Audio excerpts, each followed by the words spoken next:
Business news, Matthew, we're starting here in France, where the government is facing a series of attacks once again, I have to say, on its tax plans. That's right, Cyril. But we're seeing a sort of a different group of people protesting here. It ranges from agricultural workers in Brittany right through to some of the best paid football players in the country who are angry about certain aspects of the French government's tax policy. In fact, it even led to a retreat over the weekend on Sunday on one particular tax on savings account. The government now saying that it won't be going ahead with that. Well, Joe Tandy has more.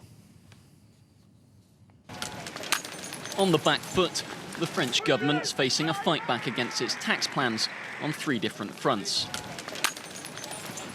Last week, French lawmakers adopted a 15.5% tax on a host of popular savings plans.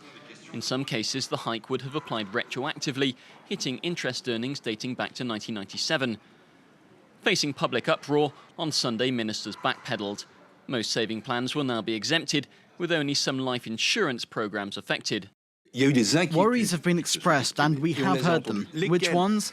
The worries of the people who have savings plans. The French people have been heard.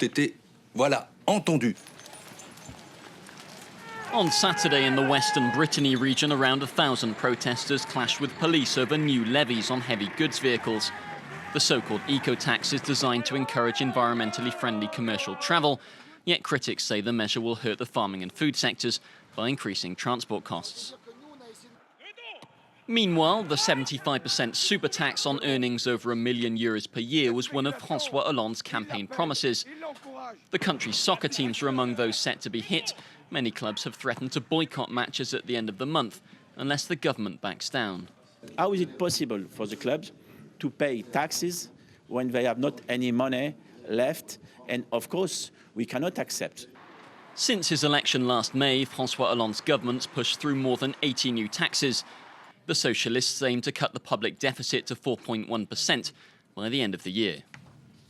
And Matthew, even the head of the French Central Bank has some complaints. Yes, that's right. Christian Noyer, he has been interviewed saying that he wants to see drastic changes to what's called the financial transactions tax. Now, this is a tax on certain things like share dealings, derivatives dealings, for example, and it's planned to raise around 35 billion euros. There are 11 Eurozone countries that want to go ahead with this tax, but Christian Noyer, who you can see there, says in this interview with the Financial Times that it poses an enormous risk. Now, to tell you specifically what he says, I do not believe, he says, that it was ever the intention of the French government to do something that would trigger the destruction of entire sections of the French financial industry, trigger a massive offshoring of jobs and damage the economy as a whole. He's really worried, as are some other countries, that by doing this, it will effectively mean Paris is not the place people want to do their trading and they'll go elsewhere. He wants to see some big changes to the tax, which has already run into some legal problems.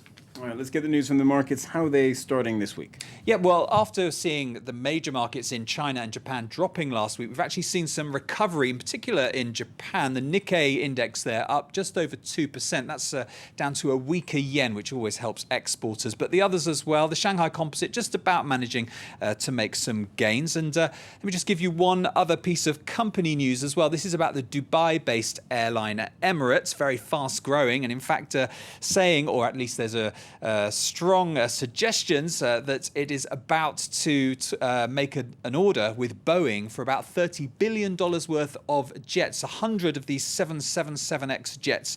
In fact, European aircraft maker Airbus as well could also get some of the action. Emirates also interested potentially in buying some of its super jumbos, the A380. No confirmation yet, but it's expected any deals will be announced at the Dubai Air Show, which is next week. Next month. Air transport is really a big deal for Dubai. They've just announced a brand new airport. That's right, they have. Now, this airport, the Al Maktoum International Airport, it's called. Now, Emirates isn't flying there yet, but it actually opened on Sunday, yesterday, to its first passengers. There were 3 airlines that were landing, so it's a pretty small operation for the time being, but it has big ambitions. While it handles about 7 million passengers a year now, it hopes to handle 160 million by 2030. That would make it the world's biggest airport in terms of passenger numbers. All right, Matthew Warren with the business news. Thank you very much. And now let's turn to web news. Let's see what's getting clicks around the web. Americans